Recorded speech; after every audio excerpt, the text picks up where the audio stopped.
Stay with me. I know it's scary. Yes, I like to watch boys kiss. Lock me up. Give Hudson his Oscar. I feel like I'm intruding. You know, his gaydar was pinging. The amount of vocal stims that his performance has given me. Ilya, get behind me. Scott said, you want to be funny? I'm gonna be hilarious. My heart just skipped a beat. You got a big storm coming. I'm gonna freak out. Hi guys. I originally was gonna do a similar video to this, but do like broader pop culture topics, things that I've been into lately, like Wicked and Dancing with the Stars. And then the more I thought about it, the more I realized I really was just excited to talk about Heated Rivalry. And the only reason I was excited to film that video was so I could talk about this. So we're just going to talk about Heated Rivalry today because it has completely taken over my life in the past 2 weeks. It is genuinely all I can think about. And there's a good chance this video will get 11 views, but just in case it doesn't, please sound off in the comments because no one in my real life has watched it or read the books. So I have no one to talk to about it and I need to just let it out. I'm trying to convince my one friend to watch it. I keep sending him edits. I told him I'm going to send him edits until he decides to watch it. He hasn't taken the bait yet, but I am not giving up until he watches the show. But until then, hopefully I can find my fellow Heated Rivalry audience here on YouTube. In the past 2 weeks, I've read both books. I read both books leading up to the premiere of the show. And then I watched the first 2 episodes of the show literally 5 times in 1 week. And then when the new episode came out on Friday, as I'm filming this, the first 3 episodes are out. I've also watched the entire series again. So I've watched the first 2 episodes 6 times. 1, 2, 3, 4, 5, 6. It actually was 5, and then I sat down earlier and was just trying to figure out what I wanted to talk about in this video, and I was like, well, I have to keep my journalistic integrity. This is boots on the ground journalism. I might as well watch them again. It's for science. It's for research purposes. So I just got done rewatching all of the episodes again. But let me rewind a little. If you don't know what Heated Rivalry is, I'll give you a brief synopsis. So it's part of an interconnected hockey romance series, and it follows Shane and Ilya. So Heated Rivalry is the first book with them, and then there's a sequel, The Long Game. And Shane and Ilya meet when they're 17 at like Junior World Cup Championship. I have no idea. Some big hockey tournament, and then their careers end up being tied to each other. They're number 1 and number 2 draft pick. They're drafted to rival teams. They're both up for MVP awards, that sort of thing. So the media really takes that and runs with it, and that's why they have such a big rivalry. But surprise, they've actually been in, and don't get scared now, stay with me, I know it's scary, an 8-year situationship. I know. Hear me out. They only see each other when they're in the same city. So when they're playing against each other, or if they're like at an awards thing and they happen to be in the same city. So they go like 3-6 months without seeing each other. But yes, it is an 8-year situationship, unfortunately. And so Heated Rivalry, you're seeing that whole relationship play out and build over years and years.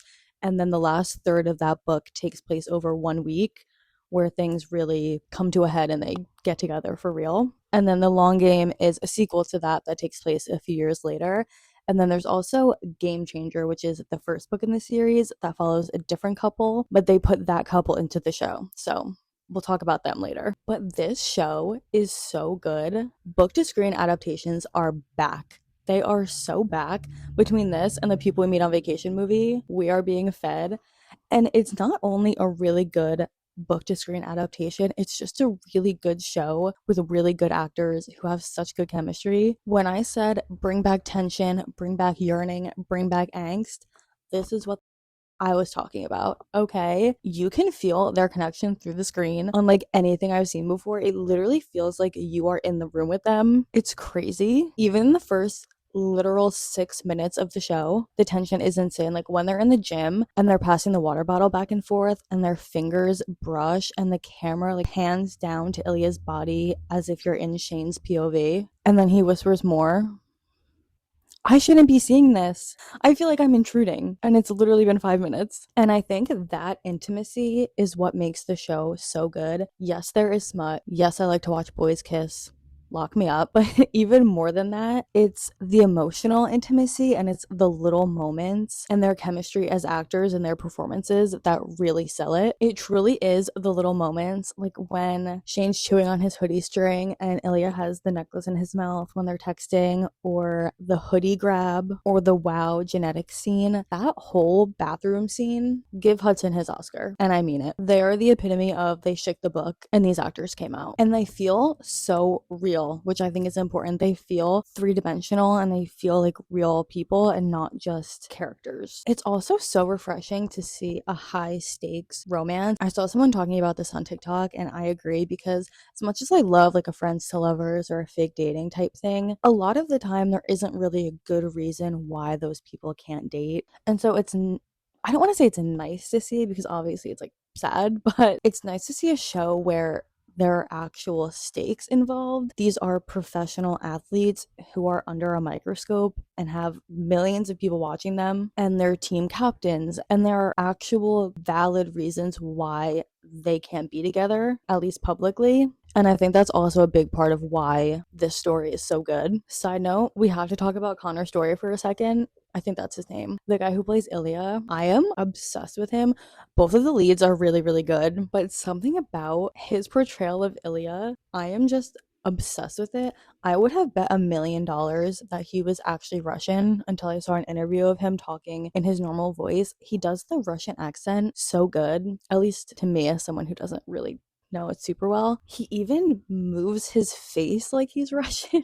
I don't know if that makes sense. His mannerisms are just so spot on, and he really transforms when he becomes Ilya. And he's so funny. I don't know if it's the accent or his delivery, the dialogue, probably a mix of all three, but he genuinely makes me laugh out loud. And I don't say that lightly. Like, for me to genuinely laugh out loud at a show is rare, but just the way he says things is so funny, and I can't get them out of my head. Like, I will literally be walking around my apartment like, liar, liar, told you that. I said 50. I'm horrific at accents. That literally was not Russian at all, but I can't get them out of my head. The amount of vocal stims that his performance has given me, I'm gonna be writing them for months and months. When he's like, "You will murder me," or when, "Never in life have I blushed. Russians do not do this." There's something about it. It is so funny. And Ilya, get behind me. They're trying to villainize you on TikTok. I cannot wait for everyone who hasn't read the books to switch back up on Ilya, because you have no idea what you're talking about, okay? You don't get it. Read the book, finish the show. And the long game,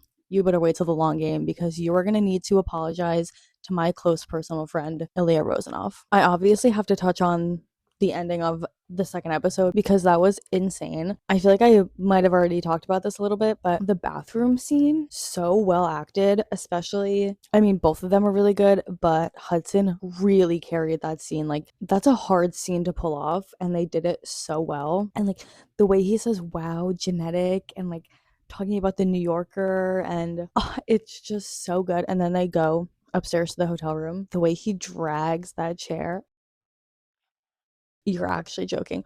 Also, Rachel Reed has that chapter from Ilya's point of view on her website. Go read it. Go read it and then apologize to my good friend Ilya. And then we didn't even kiss. Ilya is so down bad for Shane, and I hate that we just haven't seen it yet. But trust me, it's there.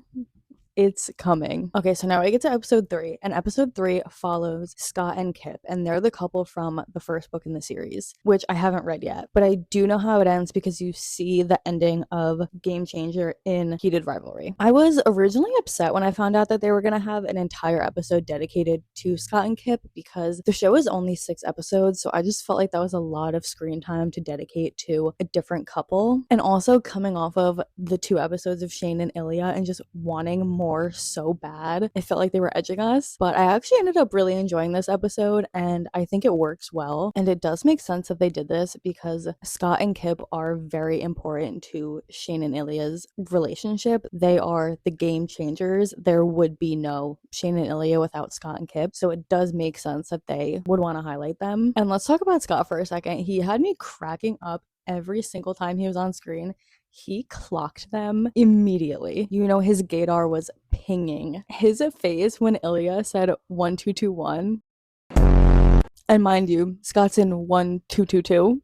And when he's like, your boy Rozanov, Or even during the Olympics when they're eating ice cream and the other guy says something about a gay figure skater and they both, like Shane and Scott both like pause for a second and then have to like shake themselves out of it. It's so subtle and so good, and I loved the little hints that they put throughout the show until you get to his episode and find out that he's also gay. Also, the very minimal screen time we do get of Shane and Ilya was so good. It's literally probably 60 seconds. It's so short, but Ilya saying I love you to all of his teammates and then clocking Scott with the it's more fun if you're there. So good. And then Shane skating up to him, literally smiling ear to ear, probably like, hee hee, I'm gonna go tease my buddy Scott. It'll be so funny. Scott said, you want to be funny? I'm gonna be hilarious.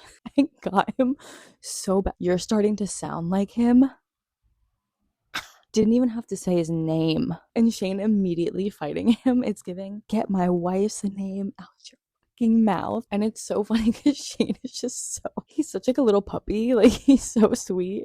But then that got him. I get it though, because Shane obviously doesn't know that Scott's also gay, so he took that like a threat, even though Scott would never out them. But just so funny, like, you're starting to sound like him. Evil. And then he goes, you fucking heard me, Hollander. He was kind of scary when he said that. It's so good. I was literally kicking my feet. I watched that interaction probably 20 times. And then I think about Ilya like sitting in his apartment or in a hotel room watching the game and being like, why is Shane fighting Scott Hunter? Like, what is going on? So funny. Another perfect example of how all of these characters in this show feels so real. When Scott leaves the smoothie store for the first time and Kip turns around to his coworker and the coworker just goes, girl. And now that's some realistic dialogue right there. That was so perfect. Also, people saying they're U-Haul lesbians. Well, yes. I think Scott and Kip are a really nice switch up from Shane and Ilya. They have a really different relationship dynamic and they're just a lot more wholesome and just different. Like, you think about Shane and Ilya, who are literally in an 8-year situationship, and then you have Scott and Kip, who Kip basically moves in like after their first date. It's just a fun switch up, and I like having the two different relationship dynamics being portrayed. The only moment of this episode that I didn't love is when they're talking in the kitchen and Scott says that he's about to be intense, and he like warns Kip and says that he knows he's intense and everyone tells him that he's too intense. But I think he was being too intense. If it were me, that would have scared me. It works for Kip, so I'm cool. But that moment kind of made me cringe because it was just a lot. The suit in the closet and then him covering up the socks at the end. Symbolism, honey. The suit already got me. And then the sock, him covering up the sock, his lucky socks. It's so sad. It really is so sad. Kip's friend Elena, that's my girl. That is a true friend right there. To not only be like, I want the best for my friend, but also I want the best for you is so good, especially because Scott has nobody, like literally nobody in his life that he can confide in or talk to about this. It's so nice that she did that for him, and hopefully that she is someone that he could maybe confide in the future or talk to in the future, or just someone who knows what's going on with him, because he literally has nobody. And I just loved her as a character. I love all of Kip's friends. He's like the only character in this entire series that has friends. Shane has his teammates, and like same with Ilya kind of. Scott has no friends. Like, Kip is the only person in this show that actually has a friend group, so that was fun. These poor other guys have no friends. And what's nice about their conflict is it's not like one person's in the wrong and being horrible and the other person is in the right or anything like that. Like, nobody's being malicious, no one's like doing anything crazy. It's just the circumstances that they're in, and it's not fair to either of them. It's not fair for Kip to be hidden away, but it also sucks that Scott is in that position to have to hide. You know, you understand both perspectives, and it's just a really tough, nuanced situation that doesn't really have an easy resolution. Scott looking through the window at the bar, he is so, I look in people's windows, transfixed by rose golden glows. Rest in peace, Scott Hunter. You would have loved I Look in People's Windows, Taylor Swift, Tortured Poets Department, which, by the way, one of her best songs that everybody sleeps on. That song is so good. But that is Scott's anthem. I actually cannot shut up, but I forgot to mention that Scott and Kip were originally a Stucky fanfiction. Are you joking?